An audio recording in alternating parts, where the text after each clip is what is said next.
acting alone and simply bringing together stakeholders, whether at the national, subnational, regional, or global level, is not enough. Effective, focused, and sustained coordination among stakeholders is paramount to provide countries with integrated and comprehensive support. The OAS, as a hemispheric forum and honest broker, must continue to facilitate this process while we work with member states towards the attainment of the 2030 Sustainable Development Agenda. Cooperation, collaboration, and partnerships that include all actors strengthen us, enabling us to be more than the sum of our parts. We can and we must work together. The future of our region depends on it.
La CIM tiene una agenda enorme en el tema de democracia y de liderazgos.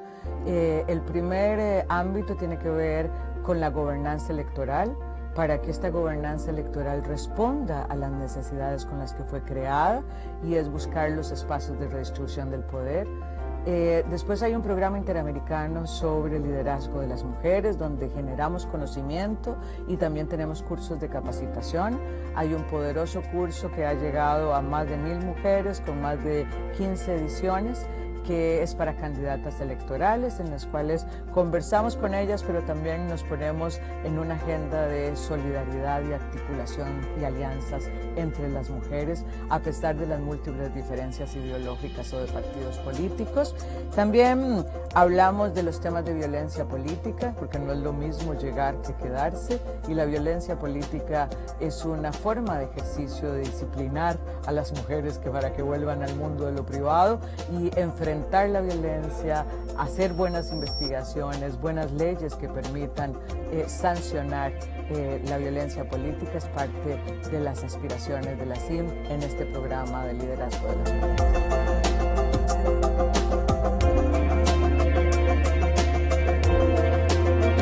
La aspiración histórica de las mujeres es estar en el mundo del público, que nuestro trabajo sea remunerado y que tenga un reconocimiento. COVID ha puesto en evidencia una profundización de las brechas existentes para el logro de este objetivo. Estas brechas existentes ahora dan cuenta de que podríamos tener un rezago de más de 2 décadas en el mundo laboral, que el cierre de brechas que se previó que podía tardar 100 años en cerrarse, ahora se habla de 135 años para cerrar la brecha entre los hombres y las mujeres. Entonces nuestro objetivo es que miren el derecho de las mujeres al empoderamiento económico, que el statement quédate en casa, que es un viejo conocido del patriarcado, como sea, que nos quedemos en casa siempre, y que entendamos que la inserción de la mitad de la población, de este talento humano que tiene una serie de ventajas competitivas, es necesario para el crecimiento económico. De manera que la CIM está colocando esta realidad, está colocando las necesidades de las mujeres y está haciendo unas recomendaciones de rutas para poder cumplir con el derecho al empoderamiento económico y con el crecimiento económico que requieren nuestras empobrecidas economías en tiempos de COVID.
Esta organización es el guardián regional en defensa de la democracia, la libertad y los derechos humanos.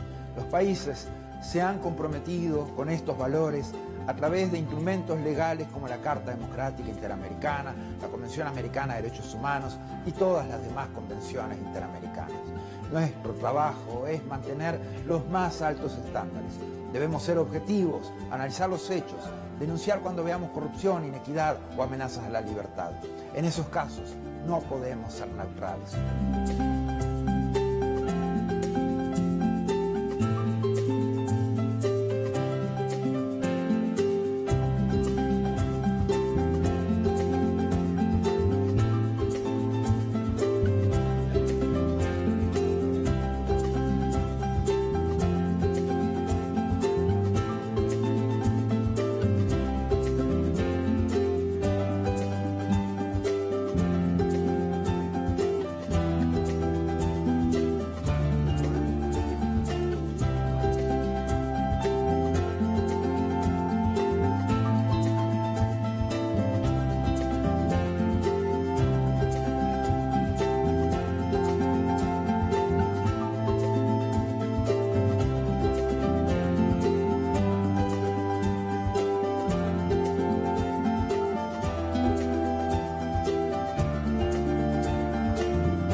100 years since the inauguration of this building, the OAS headquarters, our institution still brings together the peoples of the Americas to address our responsibilities as a partnership of nations. As we look to the future, our work must also focus on the construction of a positive agenda that continues to favorably impact millions of lives every day.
The COVID-19 pandemic brought unprecedented challenges to all member states and the people we serve. In response, the OAS Secretariat for Integral Development adopted a three-pronged approach by 1. Adjusting our portfolio of existing projects, 2. Exploring new projects to meet emerging needs, and 3. Expanding multi-sectoral partnerships. The results achieved in 2020 demonstrate the resilience of our member states and the commitment of the OAS SETI to work with member states and partners towards our common goals in the development of our region. Our Network on Competitiveness launched the COVID-19 Ideas Accelerator, sharing 250 tools, health solutions, responses, and recovery plans.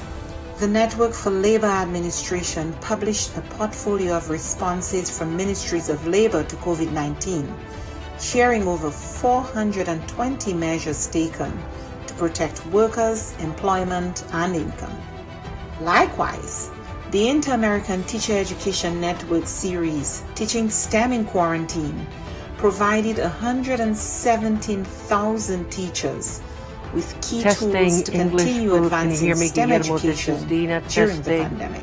1, 2, 3, great. Through its network and platforms, the Inter-American Committee on Ports promoted international and national best practices, guidelines, protocols, and recommendations on COVID-19 safety measures and continuity of logistic operations.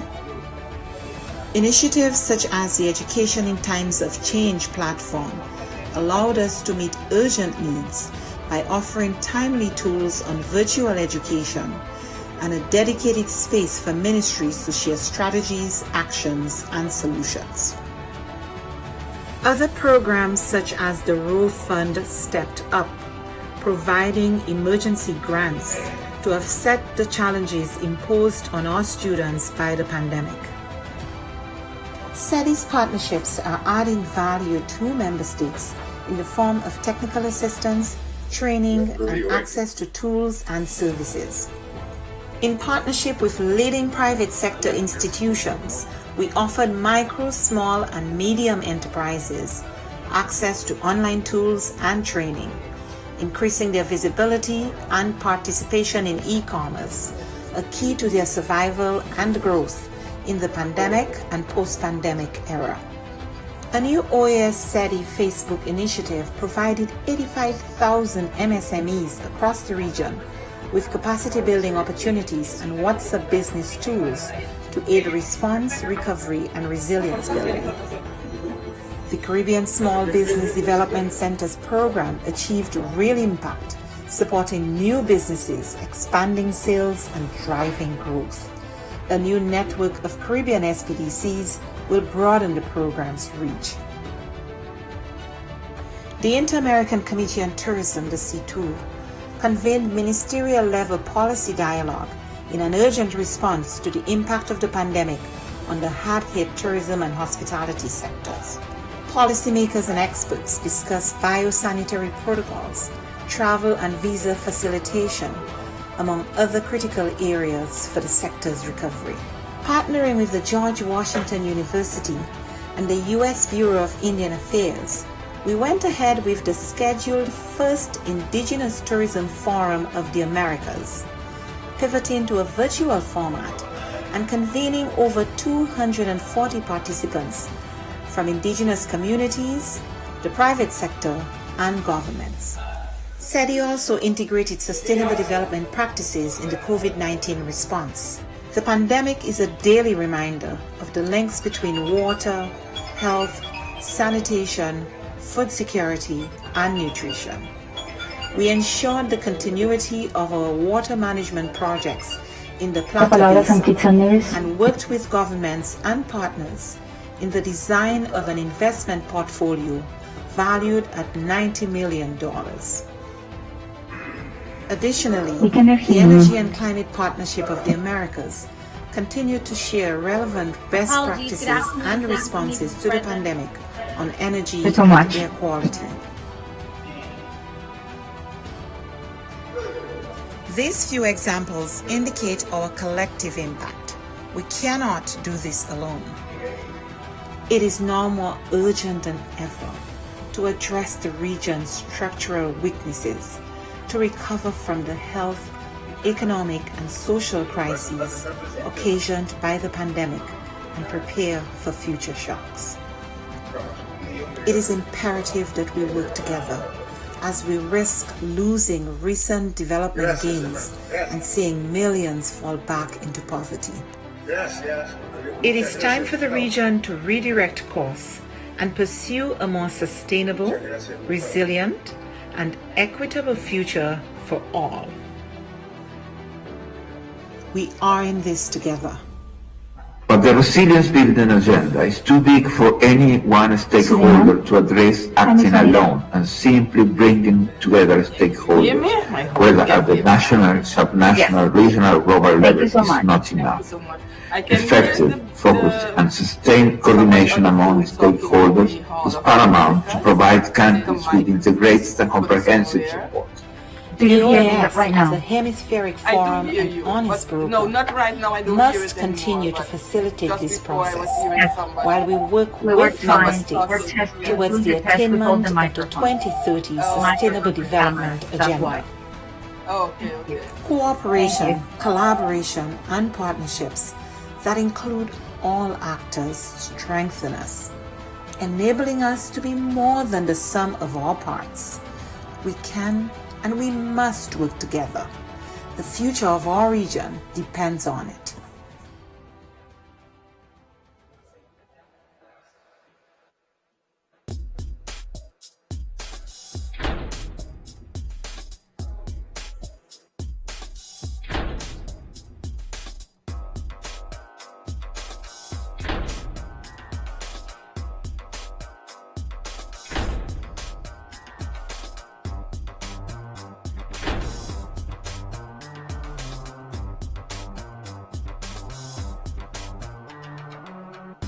No, you're not.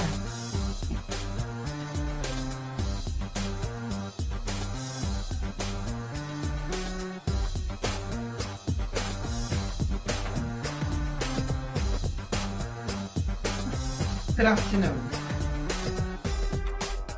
Can you hear me and see me correctly?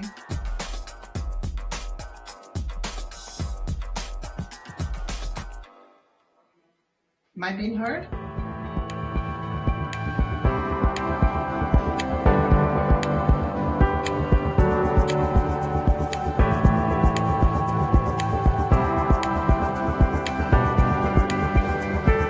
Am I being heard? It's Ambassador, I'm sorry. We can hear you. Thank you, ma'am. I'm sorry.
Bueno, la CIM tiene una agenda enorme en el tema de democracia y de liderazgos.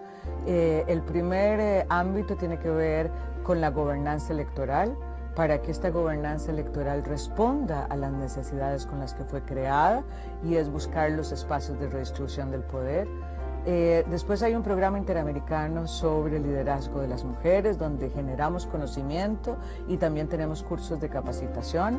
Hay un poderoso curso que ha llegado a más de 1000 mujeres con más de 15 ediciones, que es para candidatas electorales, en las cuales conversamos con ellas, pero también nos ponemos en una agenda de solidaridad y articulación y alianzas entre las mujeres, a pesar de las múltiples diferencias ideológicas o de partidos políticos. También hablamos de los temas de violencia política, porque no es lo mismo llegar que quedarse, y la violencia política es una forma de ejercicio de disciplinar a las mujeres para que vuelvan al mundo de lo privado y enfrentar la violencia, hacer buenas investigaciones, buenas leyes que permitan sancionar la violencia política. Es parte de las aspiraciones de la CIM en este programa de liderazgo de las mujeres.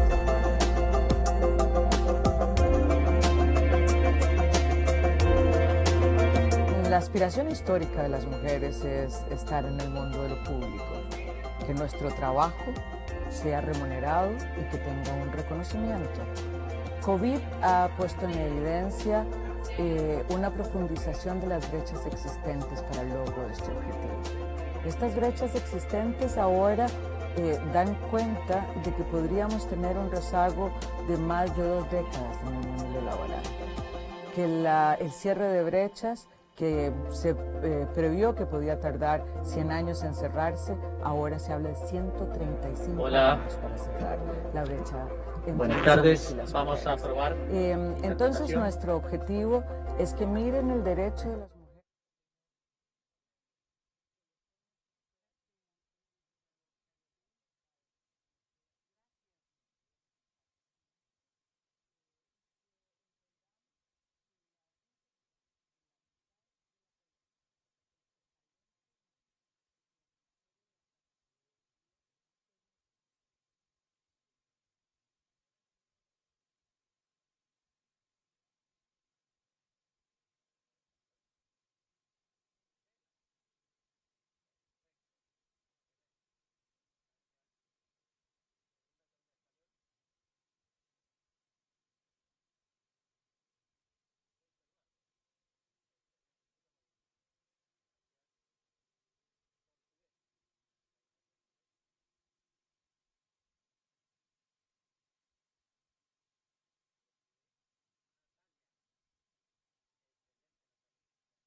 Con estos valores a través de instrumentos legales como la Carta Democrática Interamericana, la Convención Americana de Derechos Humanos y todas las demás convenciones interamericanas. Nuestro trabajo es mantener los más altos estándares.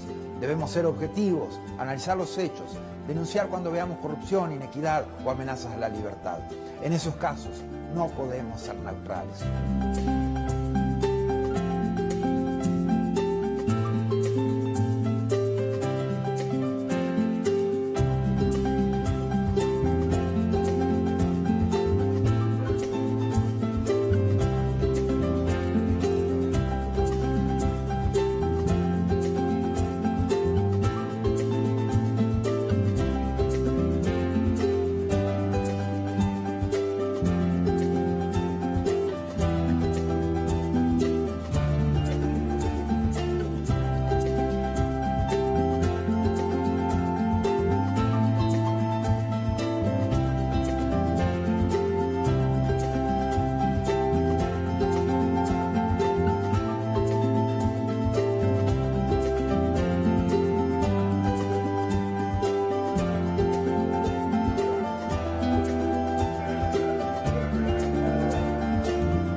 than 100 years since the inauguration of this building, the OAS headquarters, our institution still brings together the peoples of the Americas to address our responsibilities as a partnership of nations.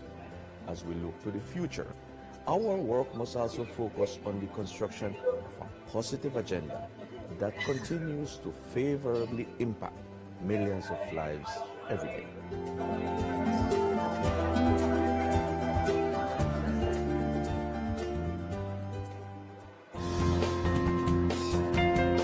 Le damos la palabra a Jamaica, por favor.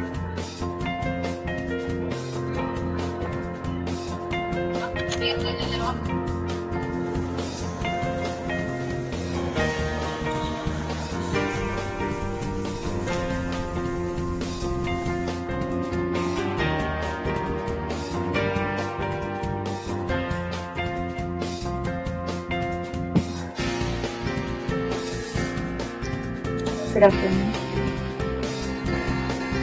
Good afternoon. Yes, see you can hear you. Thank you so much.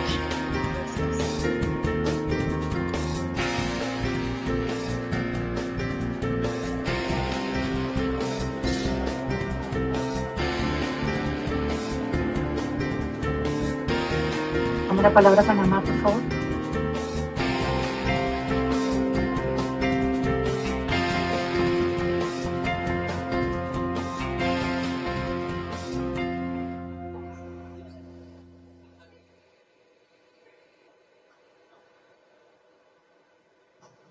Buenos días. Solo quería pasar quórum. The Muchísimas gracias. COVID-19 pandemic Gracias. brought unprecedented challenges to all member states and the people we serve. In response, the OAS Secretariat for Integral Development adopted a three-pronged approach by You have the 1. list? Adjusting our portfolio of existing projects, 2. Exploring new projects to meet emerging needs, and 3. Expanding multi-sectoral partnerships. The results achieved in 2020 demonstrate the resilience of our member states and the commitment of the OAS SETI to work with member states Good afternoon, and Ambassador. partners towards our can hear common you. goals Thank in you the so much. development of our region. Our Network on Competitiveness launched the COVID-19 Ideas Accelerator, Do you hear us? sharing 250 tools, health No, I am- solutions, do you hear me? responses, and recovery plans. Yes, sir. The Network for Labor Administration Thank you. published a portfolio of responses from ministries of labor to COVID-19, sharing over 420 measures taken to protect workers, employment, and income.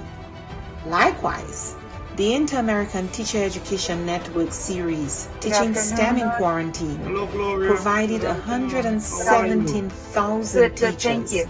with key tools to continue advancing STEM education during the pandemic. I can see you. Through its network and platforms, STG the Inter-American is Committee on present. Ports Thank you. Do promoted you hear me? international and Yes, I national can. best Okay, practices, perfect. guidelines, protocols, and recommendations on COVID-19 safety measures and continuity of logistic operations. Initiatives such as the Education in Times of Change platform allowed us to meet urgent needs by offering timely tools on virtual education and a dedicated space for ministries to share strategies, actions, and solutions. Other programs such as the Row Fund stepped up, providing emergency grants to offset the challenges imposed on our students by the pandemic.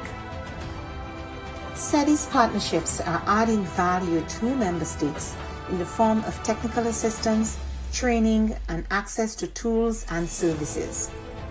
In partnership with leading private sector institutions, we offered micro, small, and medium enterprises access to online tools and training, increasing their visibility and participation in e-commerce, a key to their survival and growth in the pandemic and post-pandemic era. A new OAS SETI Facebook initiative provided 85,000 MSMEs across the region with capacity building opportunities and WhatsApp business tools to aid response, recovery, and resilience building.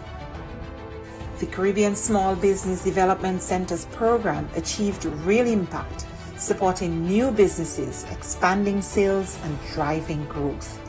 A new network of Caribbean SPDCs will broaden the program's reach.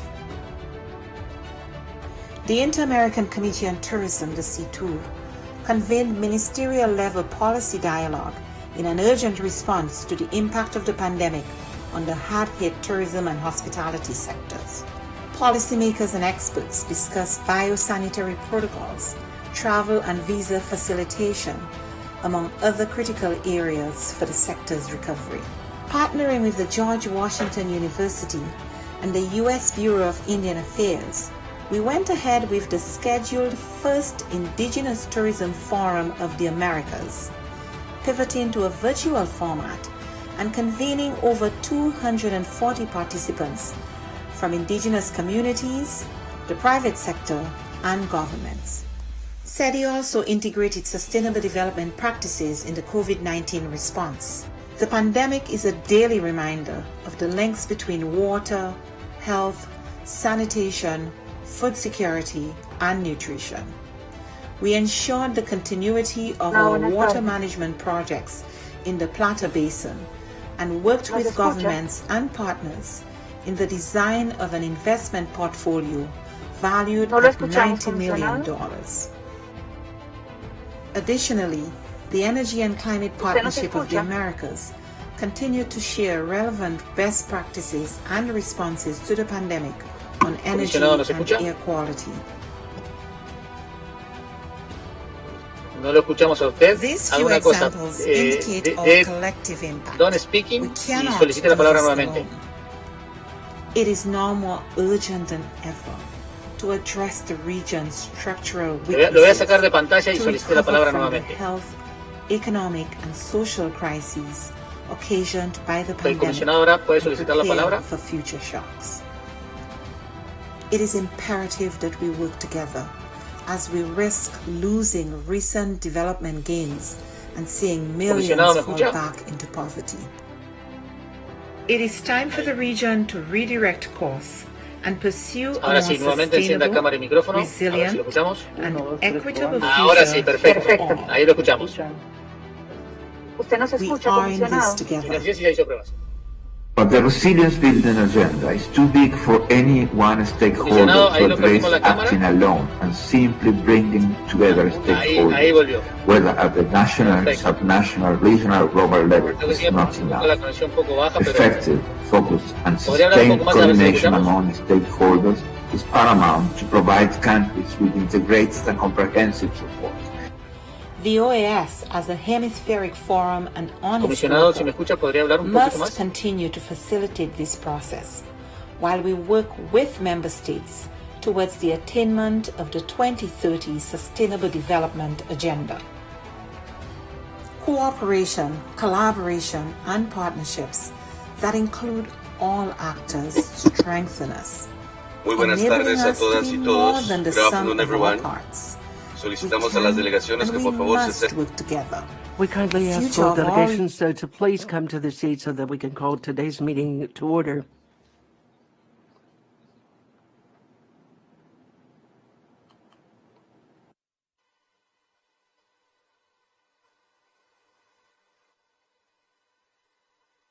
Mr. Chairman, with your permission, we will now confirm the quorum.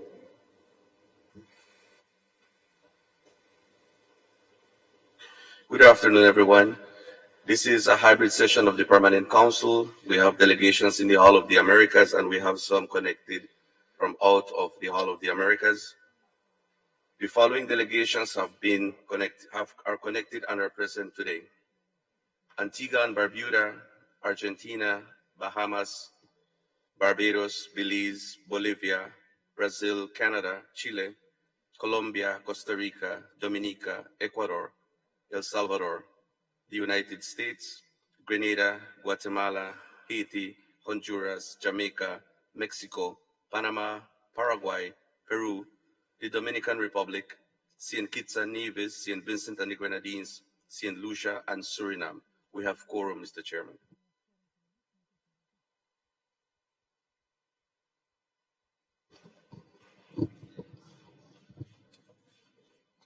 Good afternoon, distinguished colleagues.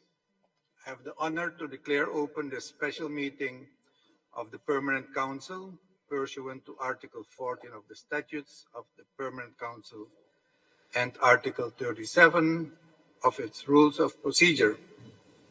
The meeting was convened at the request of the Secretary General as contained in document CP/INF 9504/22, with a view to considering the situation in Peru in response to the request made to him by the President of the Republic of Peru and the Minister of Foreign Affairs by note dated October 12. In accordance with Article 43 of the Rules of Procedures of the Permanent Council, we will proceed to adopt the order of business for this meeting, and that's contained in document CPOD 2400/22. And as you will see, we have 3 items on the agenda: the adoption of the order of business, the situation in Peru, with presentations by Commissioner Edgar Stuardo Orellana and by the Minister of Foreign Affairs of the Republic of Peru. That's under the second item. And the third item is consideration of the draft resolution supporting the preservation of the democratic system and representative democracy in Peru, which was also circulated. If there are no observations to this agenda, then we will proceed to adopt it without amendment. Thank you. Adopted. We shall now proceed to the second item on the order of business, which is to consider the situation in Peru as requested by the Secretary General. In this regard, I'm pleased to offer the floor first to the Secretary General, Mr. Luis Almagro, who received this letter and who will explain something about it. Thank you, Mr. Secretary. You have the floor. Thank you, Mr. Chairman. Distinguished Chair of the Permanent Council, thank you very much for having convened this special session. The Charter of the OAS imposes on all bodies to promote and consolidate representative democracy. The Inter-American Democratic Charter forces the Secretary General and the Permanent Council to provide assistance to member states when they so deem that their process, political institutional process, is at risk or the legitimate exercise of power. On October 2nd, we received from the President of the Republic of Peru and the Foreign Minister the request for assistance based on Articles 16 and 18 of the Democratic Charter, and that has been distributed to all the members of the Permanent Council. Thus, we've convened this special session for the Permanent Council to consider the request and abide by the measures that it deems appropriate. The Secretary General will provide its full support to whatever the Council decides. Distinguished President of the Republic stipulates in the letter that he addresses us with the purpose of requesting that Articles 17 and 18 of the Inter-American Charter be enforced. And it says that when the government of a member state considers that it's a democratic political institutional process or its legitimate exercise of power is at risk, it may request assistance from the Secretary General or the Permanent Council for the strengthening and the preservation of its democratic system. And Article 18 reads as follows: when situations arise in a member state that may affect the development of its democratic political institutional process or the legitimate exercise of power, the Secretary General or the Permanent Council may, with prior consent of the government concerned, arrange for visits or other actions in order to analyze the situation.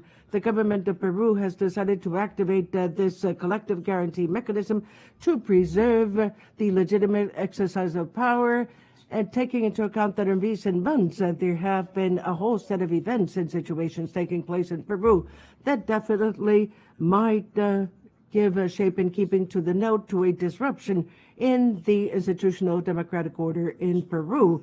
The rationale behind Articles 8, 17, and 18 allege its enforcement when we have the facts that define the situation with a whole succession of events that place at risk a democratic system and that affect representative democracy as stipulated in Articles 3 and 4 of the Inter-American Charter. The President and the Foreign Minister referred to the statement of electoral fraud, and on this point we were able to observe the complaints starting on June 7, 2021 of systematic fraud, June 14, the challenges of electoral records by attorneys, the performance by Peruvian congressmen to denounce the alleged fraud on June 21. On August, the establishment of an investigative committee looking into this. And this discourse openly conditioned the respect of an electoral process and authenticity that is acknowledged by Article 176 of the Constitution, the national Constitution, and it has been developed by the Inter-American Human Rights Court. Likewise, on July 19, 2021, the OAS greeted the claim of the results of the elections and pointed out that the results were followed, and on January 13, 2022, 6 complaints were filed for the alleged forgery of signatures. In the letter, they mentioned 3 parliamentary commissions to investigate the president. August 12, 2021, investigative commission of 100 days. July 15, 2022, approved a report by the monitoring committee. It also refers to expressions by congressmen to oust the president from his position. It was stated that pronouncements have to be made saying that Peru has been captured by communism and that the president is a president that does not have any legitimacy, and that was last year, December 13, 2021. Also, meetings were held in order to bring about processes in order to vacate the presidency, as well as statements from constitutional bodies that are included in the note saying that they are out of their competence. February 8, 2021, the Ombudsman of the People, leaving aside his own constitutional role, promoting democracy, asked for the resignation of the president on national TV. And on October 11, 2022, more recently, when presenting the constitutional complaint mentioned above, the prosecutor called for a press conference declaring that the president was part of a criminal organization. It also mentions the unreasonable use of the presidency's vacancy and the use of dissolution of Congress as elements that have to be borne in mind by this permanent council. Likewise, in letter F, it looks for limiting the executive branch by Congress. And the law 31-355 of October 21, 2021 and December 7, 2021, a bill in order to reaffirm the relevant article, expanding this to oust or suspend the president, January 2022. Due to the interest shown by the executive branch in promoting a referendum, a law was enacted strengthening the limits in order to call for a referendum in Peru. It affected the right to political participation, thus harming the democratic regime. On February 2022, the Commission for the Establishment of Congress eliminates a mandatory compliance because of a vote, the result of a vote. And with that, we point out that the Congress itself restricts its purpose with the sole purpose of limiting the executive branch from requesting assistance.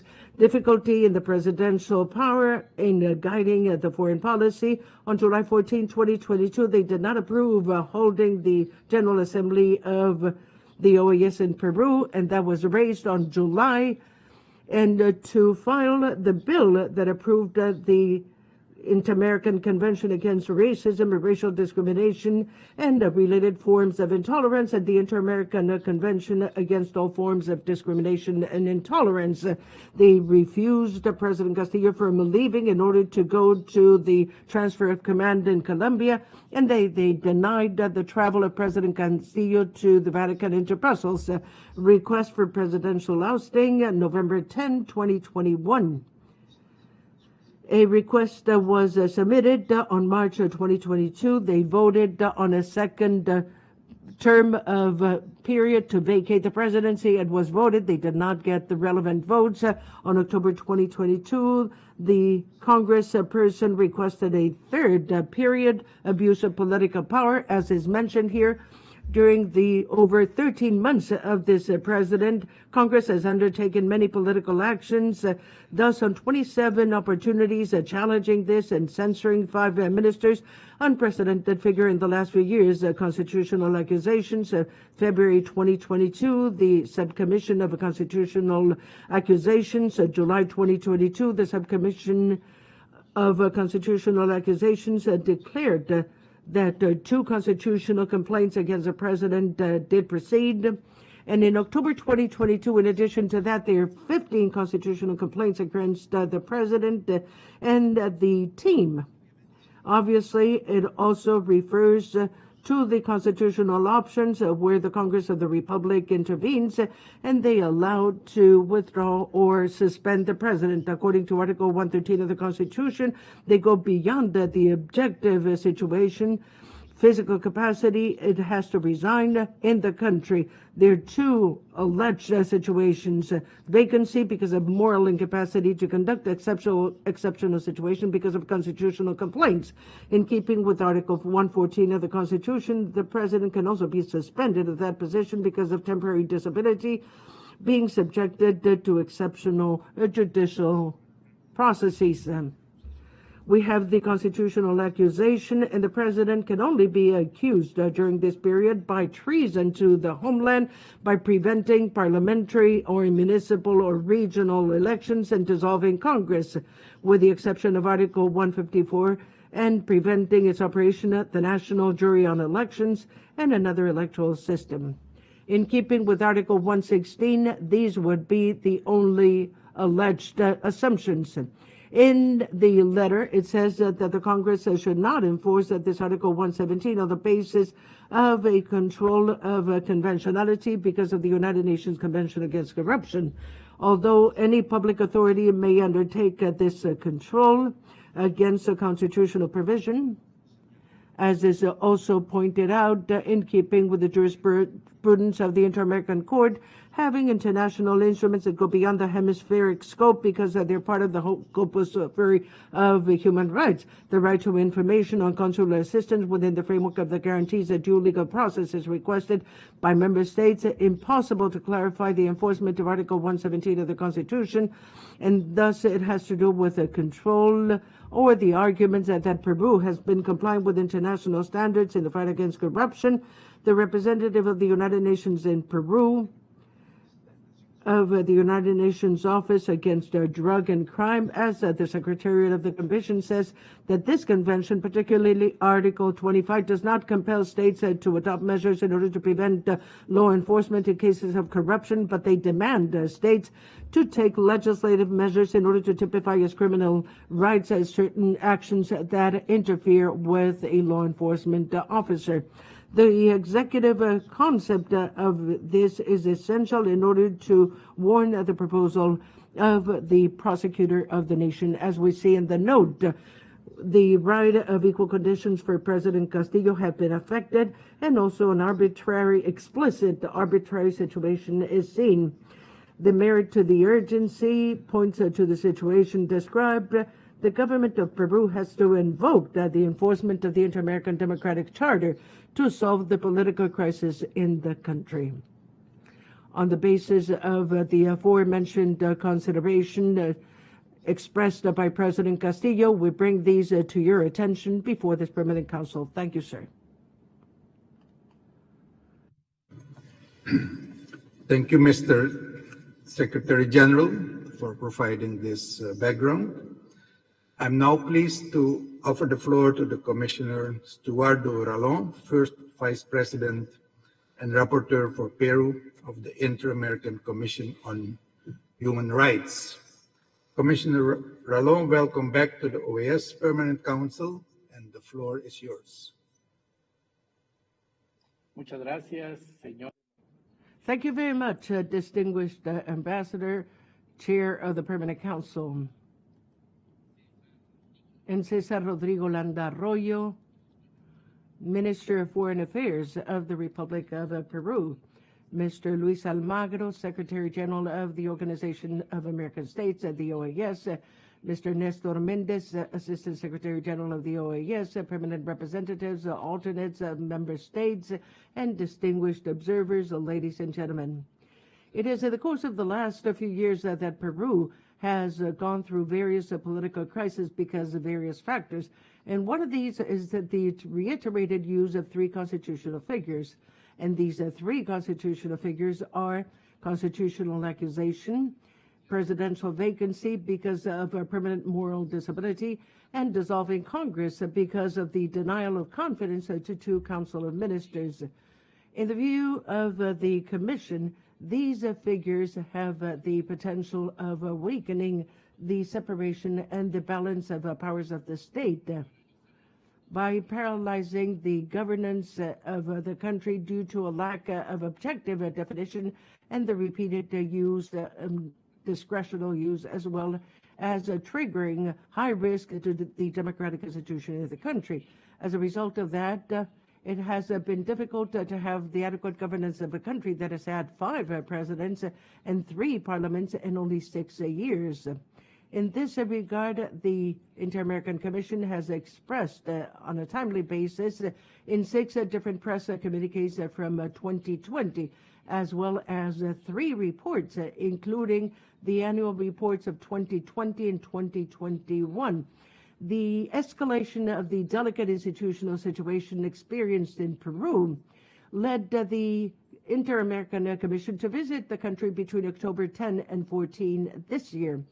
As a part of the visit, the Commission held a total of 24 meetings with the senior authorities from the 3 branches of government, the electoral system, the National Board of Justice, civil society organizations, as well as international organizations.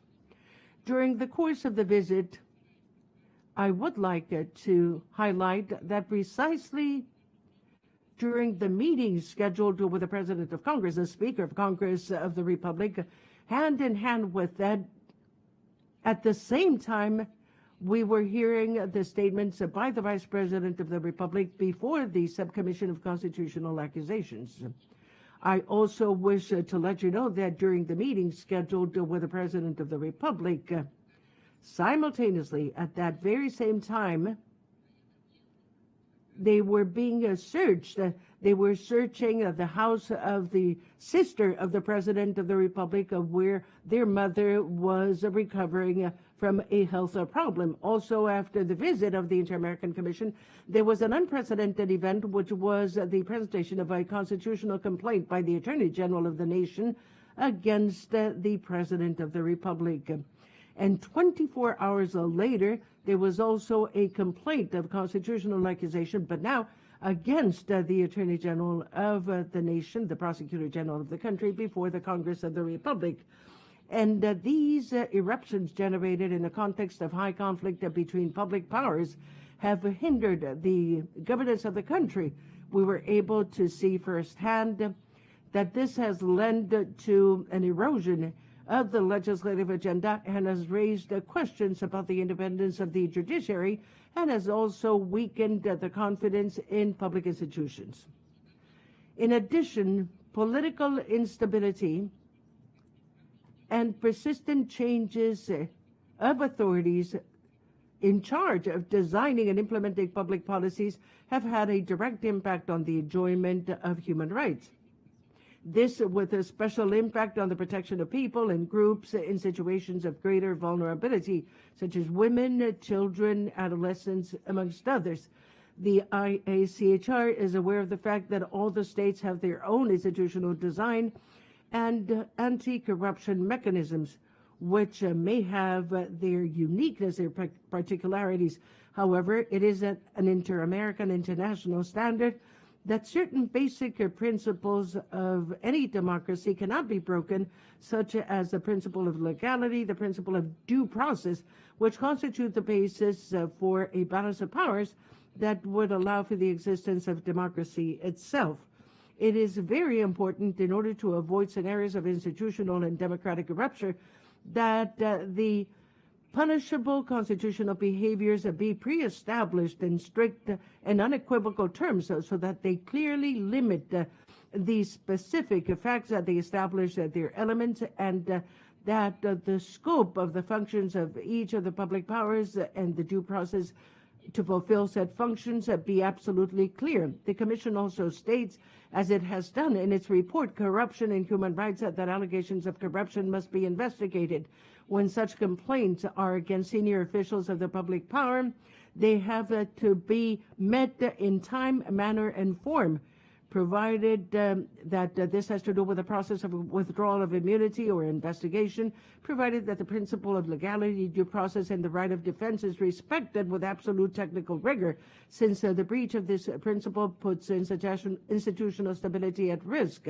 In this regard, both in the press conference that was given just at the end, as well as the press release issued yesterday as a result of the working hearing, urges the state of Peru to regulate and delimit the three aforementioned constitutional figures to ensure their objectivity and impartiality, respecting the principle of legality and ensuring the separation and balance of the public powers.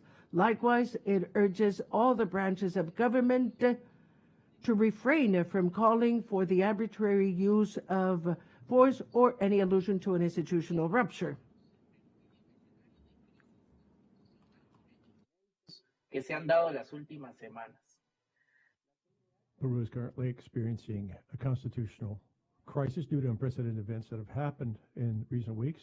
The ICHR knows that the Constitutional Court has not issued an opinion on the constitutional scope of one of the constitutional concepts that has been used in recent years, such as permanent moral incapacity, to remove presidents of a republic, such as permanent moral incapacity, even in cases that have been presented to it within the framework of its jurisdiction and competence. In the opinion of the Commission, the lack of pronouncement has contributed to the situation of legal uncertainty as to whether it will pronounce on the grounds that a constitutional due process to be able to move forward with a constitutional accusation against the President or Vice President of the Republic. Although there are express and enumerated grounds in the constitutional text, there are calls through certain figures such as the constitutional complaint that for the constitutional crisis to be overcome, the Constitutional Court seeking to methods that do not break, it's called to be an arbiter that avoids arbitrariness and excesses the break of the principle of legality and due process. Each of the institutions must act with strict adherence to the scope of express norms of the mechanisms of inter-organ and constitutional control so that a scenario of constitutional breakdown does not occur. The OAS Charter, the Inter-American Democratic Charter, as well as various international instruments, establish that respect for human rights, access to power, and its exercise with strict adherence to the rule of law, the holding of periodic, free and fair elections, and the separation and independence of public powers are essential elements of democracy to achieve stability, peace, and social development in the region. The institutionality of Peru is at risk, and to overcome the risk, it is necessary that each institution not exceed the functions expressly contained in the Constitution, and that the Constitutional Tribunal be the guardian of the principle of legality, due process, and correct balance of powers. Thank you, Madam Chair. Thank you, Commissioner Ralong. The interpreter apologizes. It's Mr. Chair. To His Excellency Cesar Landa, Minister of Foreign Affairs of the Republic of Peru. Excellency, welcome back to the OAS Permanent Council, and the floor is yours, sir.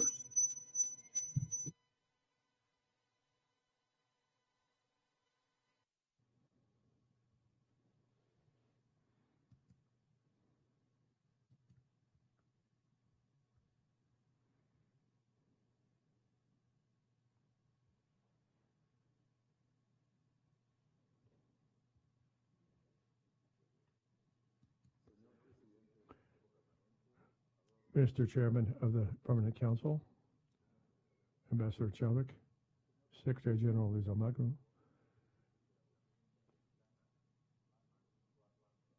Siswakta Farong, Madam Executive Secretary of the Inter-American Commission on Human Rights,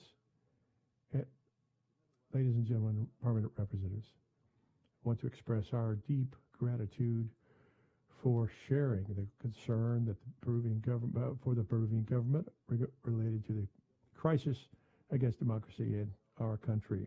It is an urgent program. We have appealed to mechanisms of international law and collective law, which gives us the American Democratic Charter provides us in order to protect the legitimate exercise of democracy in Peru. The reestablishment of the rule of law seeks a state that can allow a dialogue in which all social and political powers in the rule of law and democratic representation seem to be the only means to achieve peace and order in our country, guaranteeing basic rights, fundamental rights, and seeking to reduce and eliminate poverty as a priority. Along those lines, we are committed to carry out to protect the full constitutional rights and the rule of this Constitution, seeking the balance of powers through institutionalization of dialogue and political and social dialogue based on coincidence with respect for our differences. To support this spirit, when Peru, over 20 years ago, signed on to the Inter-American Charter, it was done at a time when it resisted policies that could damage democracy. So we defend democracy and defend the rule of law. And the OAS, as the organization for the hemisphere, as its charter establishes, is called to play a critical role to assist in preserving democratic stability throughout the member states, and which is necessary for assuring peace and development.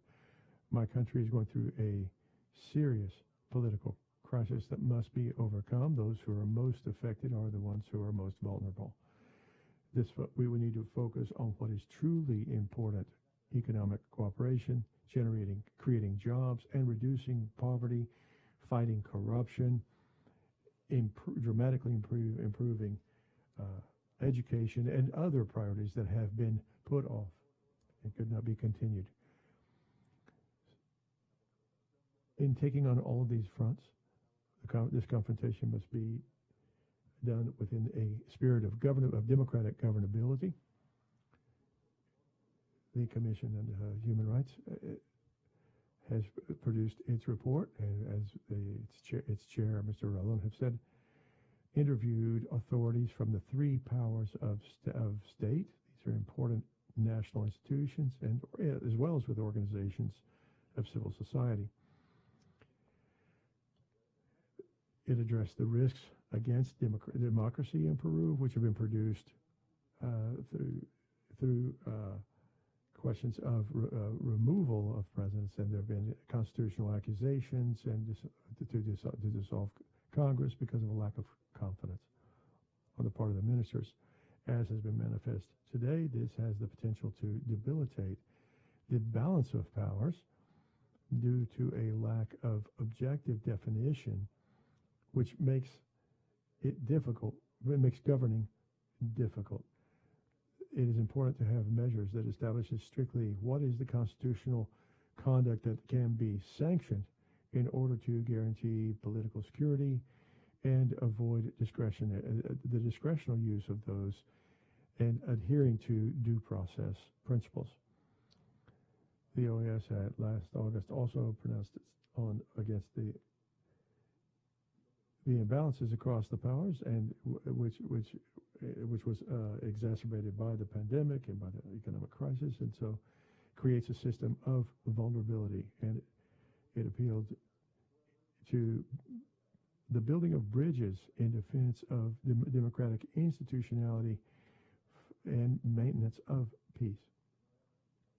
Ladies and gentlemen, permanent residents, the Inter-American Charter is the primary multilateral instrument in the region aimed at preserving and defending democracy, one of the highest prized values of our society. We are obligated to protect this instrument in its Article 1, which says, the people of America have the right to democracy, and their governments have the obligation to promote it and defend it.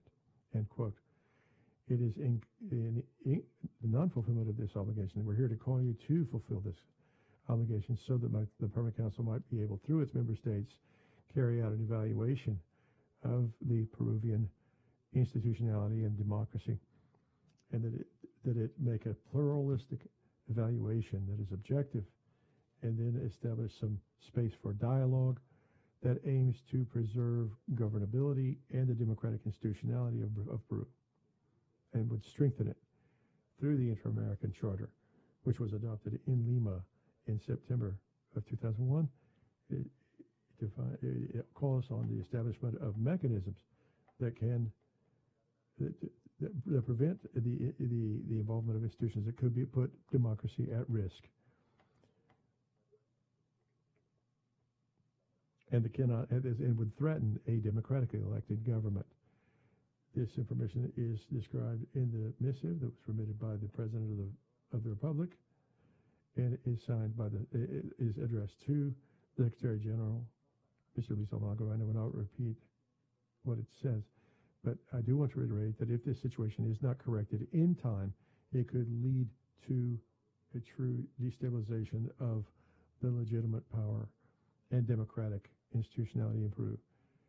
Permanent representatives, the collective preventive action, which was approved in the Inter-American Charter, seeks to generate conditions and to foment dialogue and a coming together nationally to preserve democracy with the direct participation of stakeholders in the conflict and others of the state and civil society. The government of Peru considers that this is a mission made up of various representatives of the OAS is essential in order to take a neutral look at the situation Peru is living through, and to the legitimacy of this organization to carry out this type of an action is fully ensured, given that the country has successfully welcomed the General Assembly recently, which enjoyed the direct and indirect participation of all of the powers of state, all of the branches. Peru needs to be governed under democracy. That's the right of its citizens, and it's the right of the responsibility of the government to ensure that.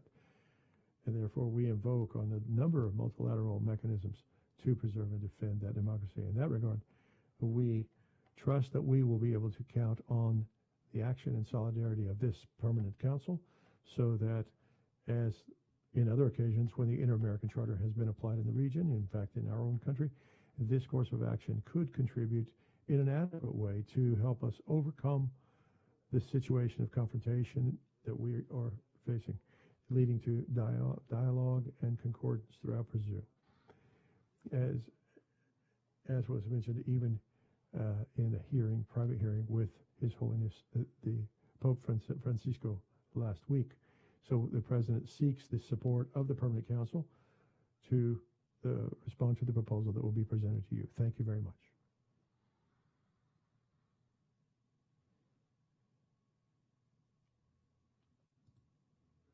Yolanda, for bringing this information to the attention of the Permanent Council.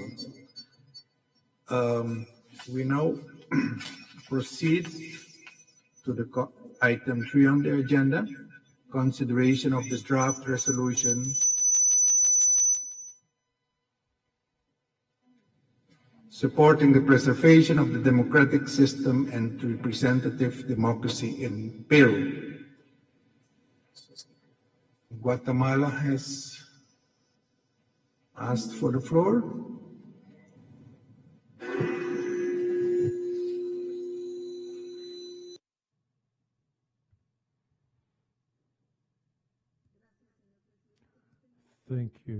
Mr. Chair. I did not want to interrupt you if you were going to move on to a reading of the draft resolution. Otherwise, I would ask for the floor, if that is not the case.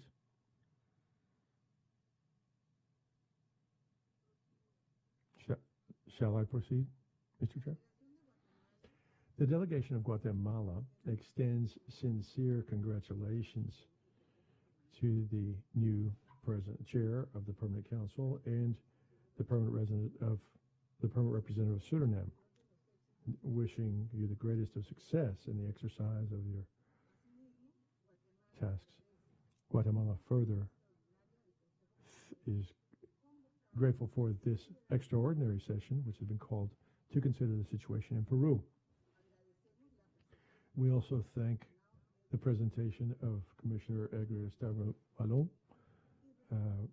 who is the rapporteur for Peru from the Inter-American Commission for Human Rights, responding to the recent visit made to that country.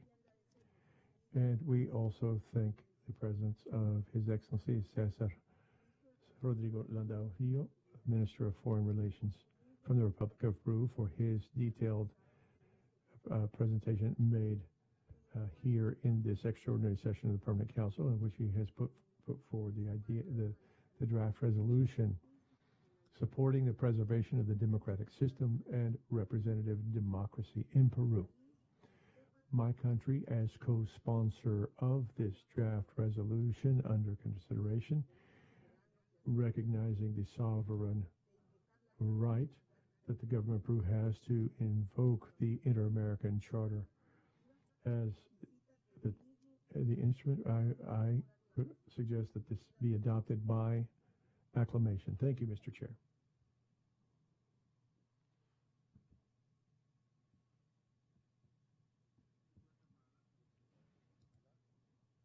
Delegations, if we can therefore adopt Antigua and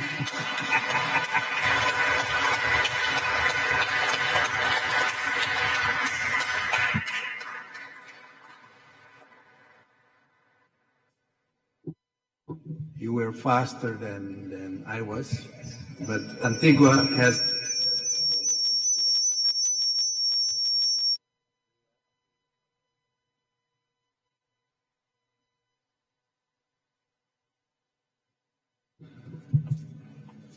okay. Thank you. The resolution has been approved, and I invite delegations to speak on the resolutions that we have just approved. Antigua. Thank you, Mr. Chairman.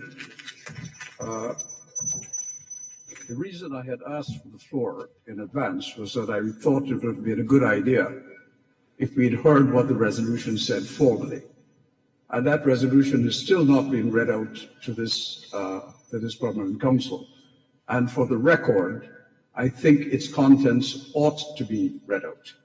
Now, I think that honor should fall to the Peruvian ambassador to read the resolution.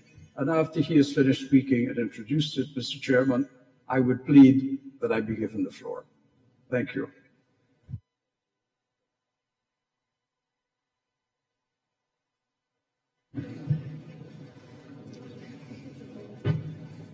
All delegations received the resolution, but I think it's good if Peru is explaining a little bit more on it. Con mucho gusto, señor presidente. Voy a dar lectura a la resolución, reconociendo. That will be a pleasure, Mr. Chair. I will read the draft resolution with the understanding that we are grateful to all of the permanent representatives that have been so cooperative, and in particular the distinguished permanent representative of Barbuda, Antigua and Barbuda. Considering the request made by the President of the Republic of Peru to the Secretary General for application of the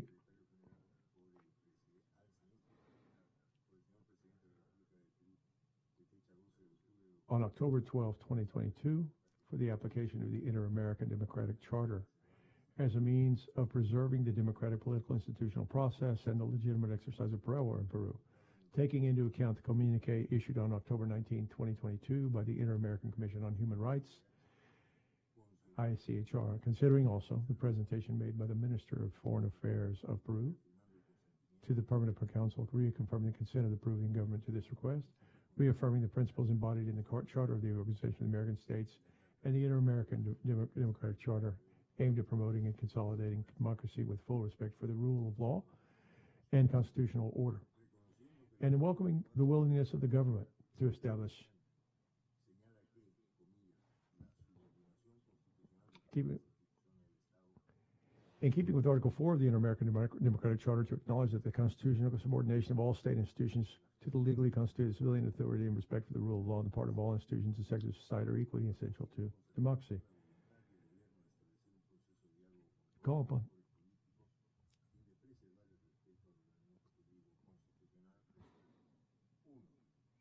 Resolutions are: the interpreter does not have a copy of the resolutions, and the speed at which it is being read does not allow interpretation, for which I apologize.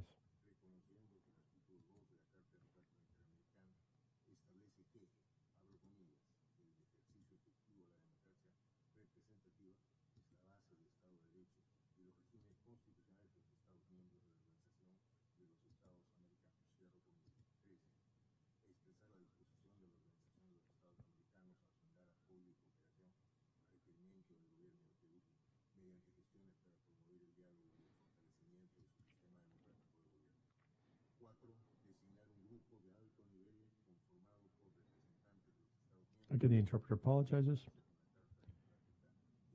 The interpreter does not have a copy of the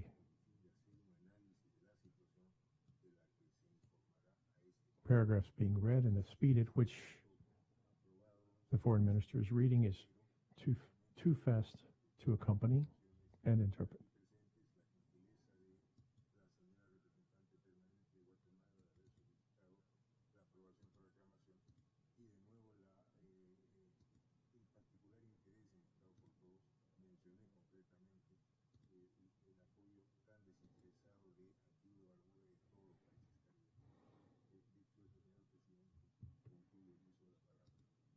With that, Mr. Chair, I conclude my use of the floor.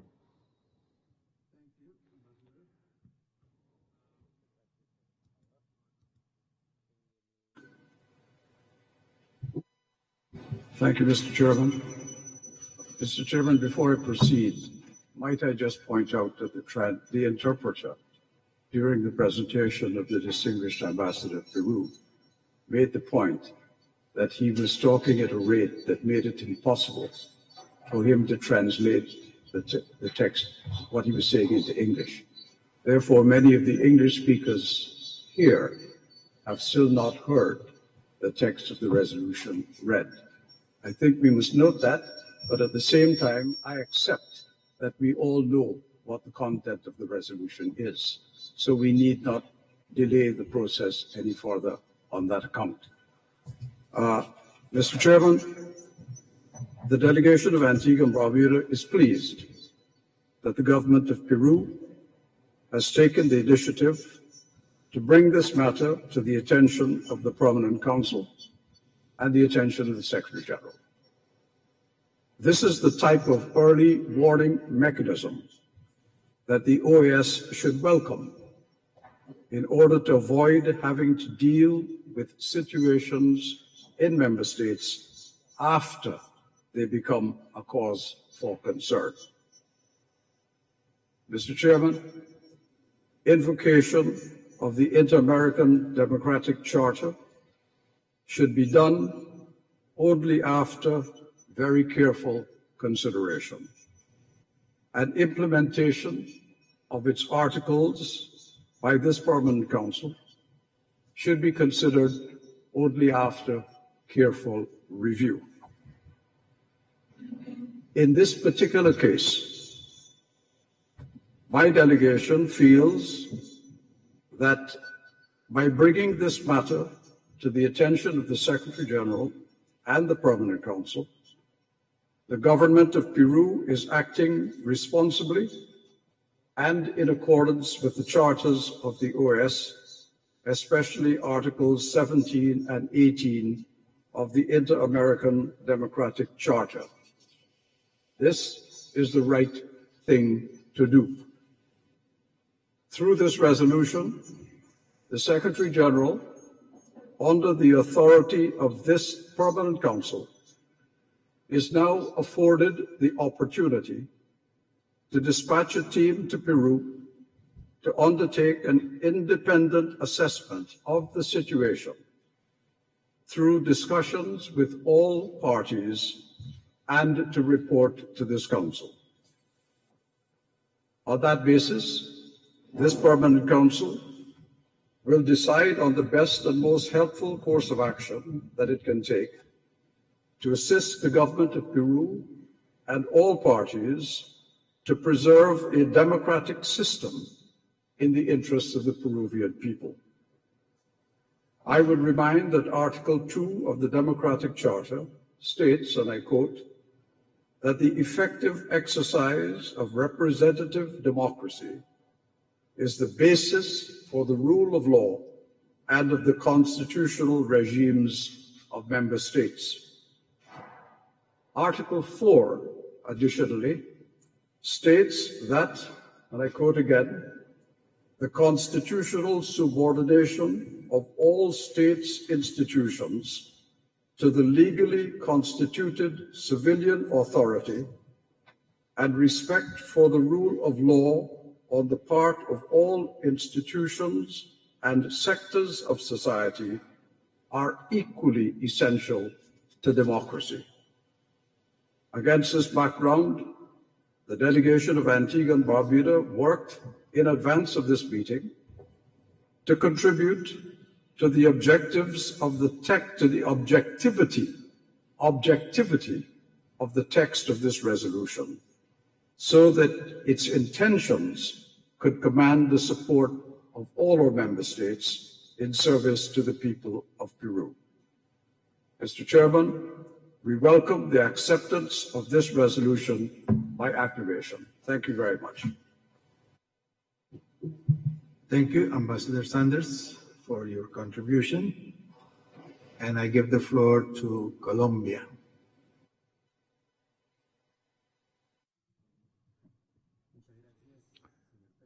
Thank you, Mr. Chair. And permanent representatives of the OAS. I also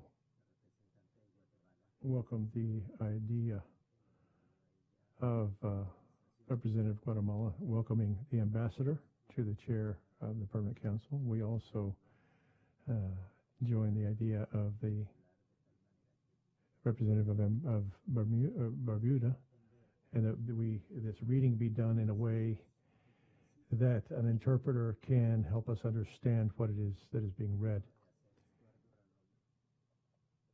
I am grateful for the presentation made by Mr. Eduardo Ralón, Commissioner, the IACHR Commissioner for Peru. The IACHR is treated often as the jewel of the crown of the OAS organisms, or bodies. I believe that his report is very revealing about the visit that was carried out between October 10 and 13th this year, and very specifically lets us know what took place there and the truth. It reveals the anguishing situations that the country of Peru is facing. And it reaches us here at this special extraordinary meeting that was called by Peru in a timely way. We also thank the Foreign Minister, Cesar Landa, about the political situation that country is facing. I first met him when he was a jurist on the Inter-American Court of Peru, a distinguished jurist, and it is a great pleasure to share, to join the idea that the proposal that he has put forth for his government. So calling this extraordinary session is not only important for Peru, it is important for the entire region.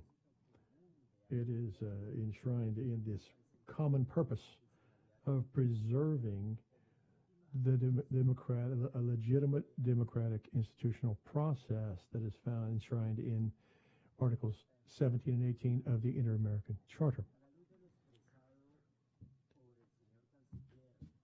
In light of what was expressed by the minister and in the report of the ISHR from October 19th, we cannot abstain from expressing our concern regarding some of the facts that have been described through a number of interventions that seem to go against a democratic political and institutional process, that go against the rule of law in our sister country, Peru.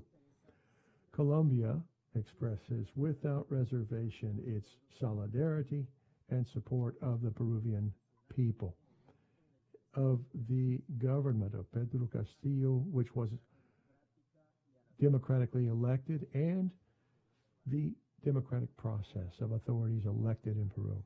At the same time, we underscore the importance of respect for constitutional order in Peru on the part of all stakeholders and all parts of society as a fundamental component for the exercise of democracy. Based on that, we support all efforts that aimed at creating a constructive dialogue between the government and other political sectors, social sectors, in order to preserve democratic social stability and institutionalism. And also, as the Commission for the Inter-American Commission for Human Rights has said, we support all expressions of interest in working together to improve national stability, which is particularly necessary in these times when our region is facing critical effects coming out of this pandemic that has affected us all. So I'm calling all stakeholders to engage so that all of their activities be configured as with full respect for the law, and avoid any action that could interrupt or disrupt the peace or affect the life of Peruvians living together. We're in a process seeking total peace. We want that in our country, but not only in our country and throughout the continent. And it's in this regard that we call on all actions that have to do with confronting any threat to peace. And we also believe that the OAS bodies should engage in every best effort to promote dialogue and collective effort in Peru. In that regard, Colombia once again welcomes the initiative by the government to turn to the principles and the mechanisms that are enshrined in the Inter-American Charter and the Charter of the Organization of American States. And this call, this vehement call by Peru, that the OAS adheres to the strictest principle of non-intervention, but at the same time supporting Peru with what it needs to defend and strengthen its democracy and to foment dialogue. In particular, the strengthening of democratic order, institutionality, and the rule of law of member states. That is an essential purpose of this organization, and it requires solidarity throughout the hemisphere. And so that's why it was wonderful to hear the acclamation, the warm acclamation given to this draft resolution. Liked hearing the way that was given to the government of Peru. Colombia then supports decidedly the government of Peru, and as this draft resolution was that was presented, we support as well. Later, we will see the scope that we will have. We hope that these situations do not recur. Or the decisions that will be made that have been researched by the Inter-American Commission on Human Rights, and decisions that have been taken by the Inter-American Court for Human Rights, which has established precedents in cases where the democratic right to elect and to be elected have been affected by non-judicial or non-plural bodies that are of a judicial nature. So given the circumstances, we celebrate the acclamation that has been given to the draft resolution, and we will accompany the application and implementation of the Inter-American Charter being held today. Thank you. Ambassador, and I give the floor to Canada. Thank you very much, Chair. Let me start by thanking His Excellency Cesar Landa, Foreign Minister of Peru, for being with us today. And also let me thank the Inter-American Commission on Human Rights for the report, which we've read closely, and also for the presentation today by Commissioner Ralón. Canada firmly supports the Organization of American States in its role to strengthen and to defend democracy as a key pillar and fundamental value of our hemisphere, one which is indispensable for our collective stability, peace, and development.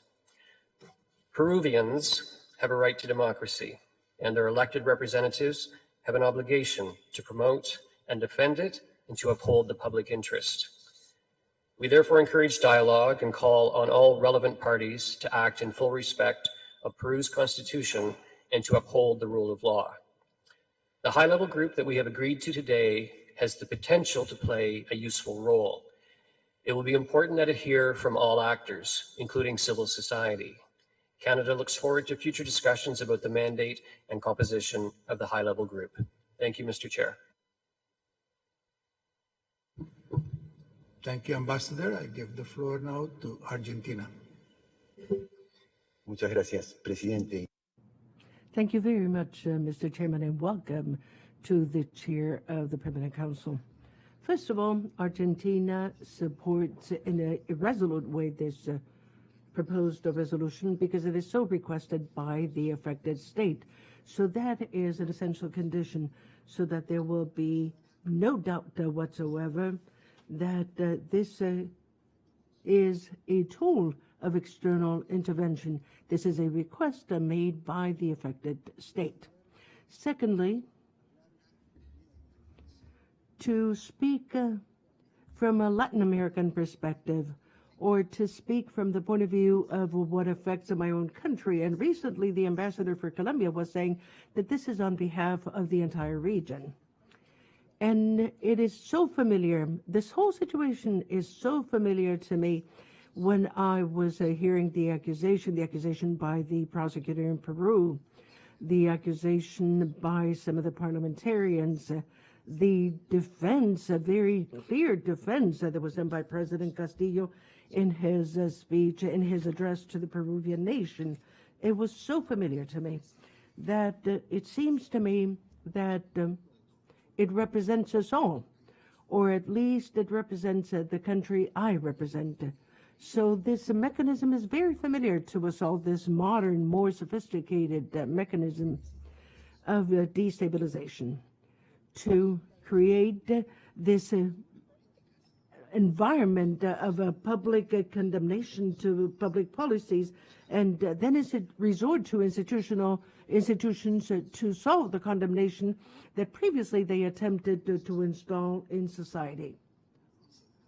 The second point has to do with democracy, representative democracy. And in Argentina, next year we will be celebrating 40 years of continuity in terms of representative democracy. This has been an essential prerequisite because this is what turned the state from being a machinery at the service of repression to become an apparatus at the service of the guarantees and the constitutional rights.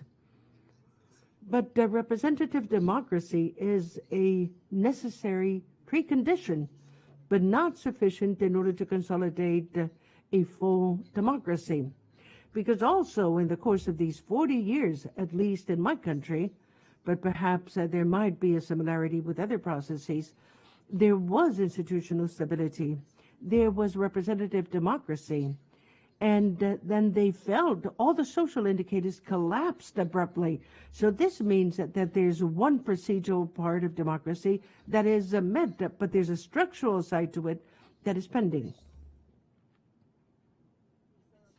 Therefore, when I was hearing President Castillo in his address, I was thinking, because he was stressing more than once something that is known publicly, which is the macroeconomic stability of Peru. I was hearing Castillo say that, and then I heard the commissioner of the Inter-American Commission, say that in 6 years, the system had 5 presidents and 3 parliaments. So I'm thinking to myself, isn't there a strategy or a model therein, not only towards Peru, but of a regional scope, in order to place politics in permanent and chronic crisis in such a way that the result of that macroeconomic stability will never end up connecting and stabilizing with the peoples? It is so familiar, this idea of a rich country and a poor people. And I believe that the political crisis and institutional crisis have a lot to do with this. Why? And with this, I will come to an end, because when a government, even getting to head the state from representative democracy, when a government, as I was saying, attempts to take substantive measures so that not only the representative side of it, but the substantive, the natural resources, the strategic resources, the revenues obtained from our wealth and riches can reach the people automatically. And then by certain media, they're qualified as corrupt, as authoritarian, as terrorist states, as narco governments. So is this by chance, or is this a model? This is only a question that I leave with you, because it seems to me that there is an elite of power, and I'm speaking on behalf of my country.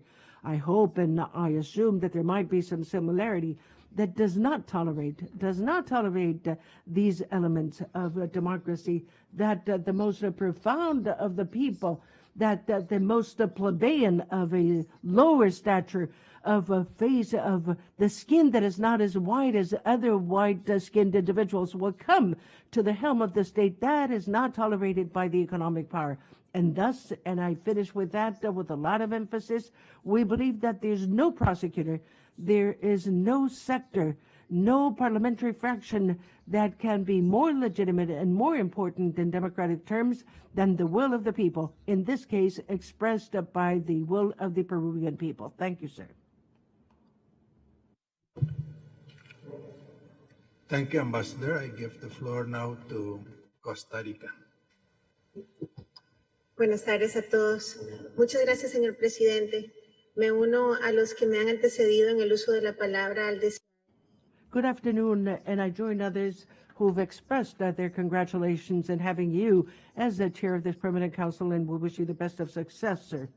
We're very grateful for the presentations made by the Minister of Foreign Affairs of Peru, Dr. Cesar Landa Arroyo, as well as by the Commissioner Edgar Eduardo Ralón Orellana, First Vice President and Rapporteur for Peru of the Inter-American Commission of Human Rights, as well as a statement provided by the Secretary General of this organization, Luis Almagro.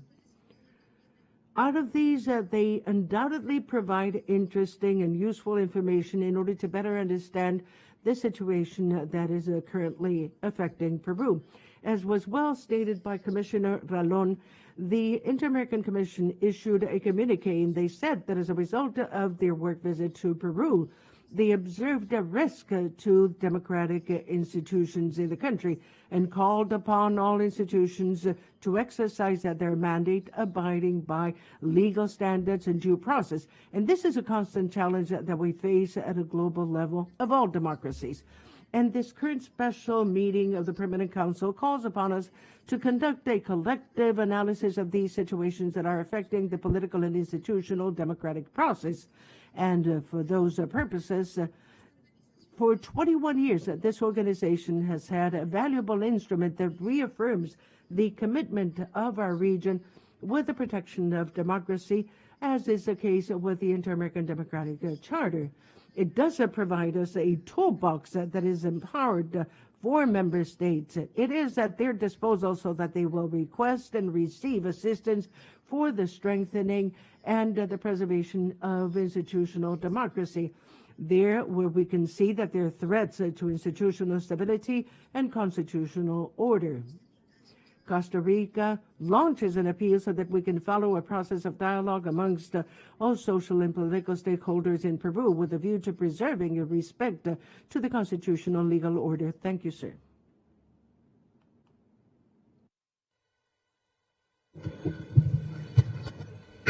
Thank you, Costa Rica. I give the floor now to Chile. Thank you very much, Chair.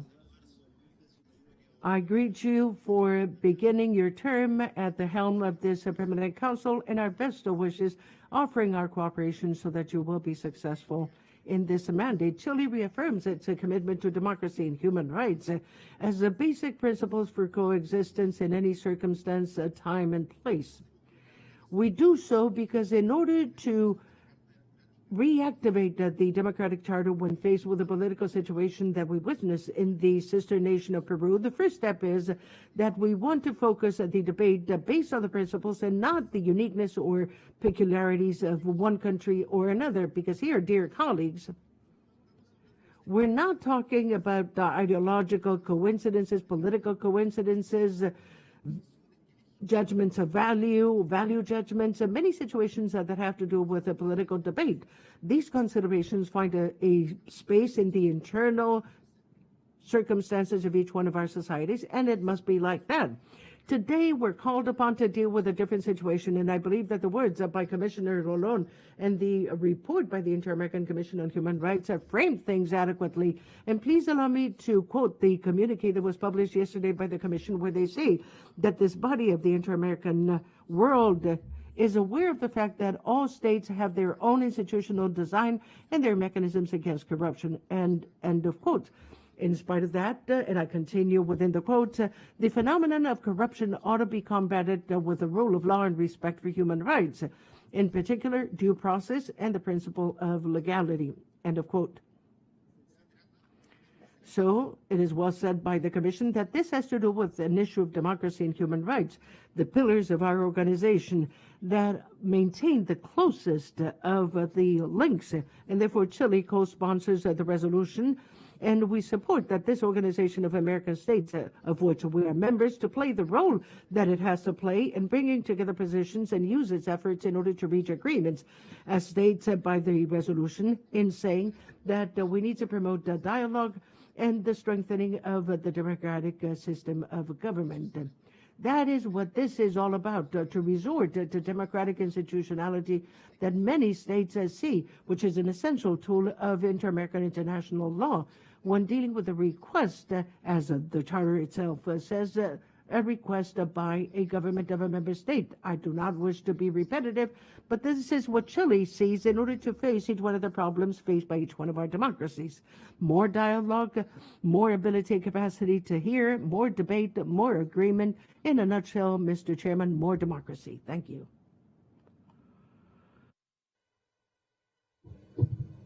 Thank you, Chile. I give the floor now to Bolivia.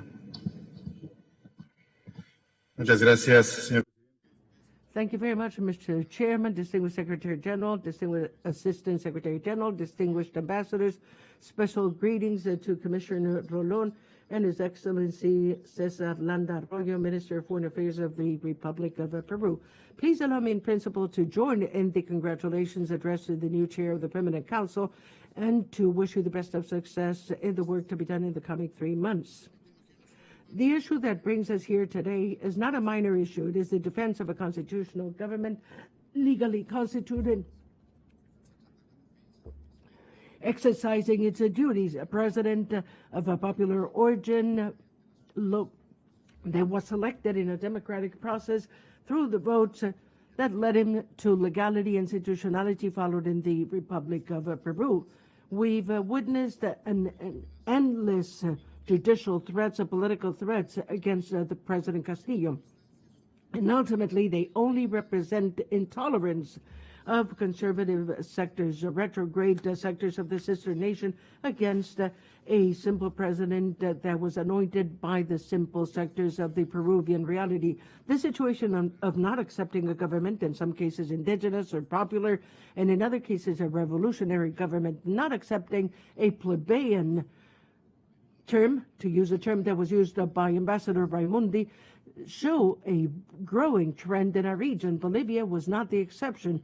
During the years of the indigenous president administration, Evo Morales, we constantly saw the same attacks and attempts at political destabilization against which ultimately the popular will and constitutional order ended up by being imposed, and imposing with it truth and justice. Many a times even against external actions that so much harm caused us and so much harm is caused to progressive governments even nowadays. Mr. Chairman, jurists have the advantage of moving within certain certainty. The certainties provided by the law through doctrine, constitutional order, state laws, and obviously the entire bagage of international agreements and treaties that turn national treaties into national and international law. Within that, and having read carefully the request submitted by the President of Peru, addressed to the Secretary General, and through him to the Permanent Council, we can state that the intentionality of proposing the non-applicability of the Article 117 of the Peruvian Constitution, going against this, enforced by permissibility of the mixed system of constitutional control in Peru, which leads to coexistence of concentrated control and constitutional control, turns out to be a cheatful, imprecedent, illegal procedure. In the concrete case, there is no accusation against the President of Peru based on the budgets aforementioned in this article, and to intend to enhance these, neglecting the sense and the ontological value of the Constitutional Charter of Peru, they do become an attempt to an erroneous and forced interpretation of the main institutions for the modern state, such as the control of conventionality and the respect of international treaties and conventions signed by the state, only with the purpose of ousting a constitutional government and putting an end to its democratic institutionality.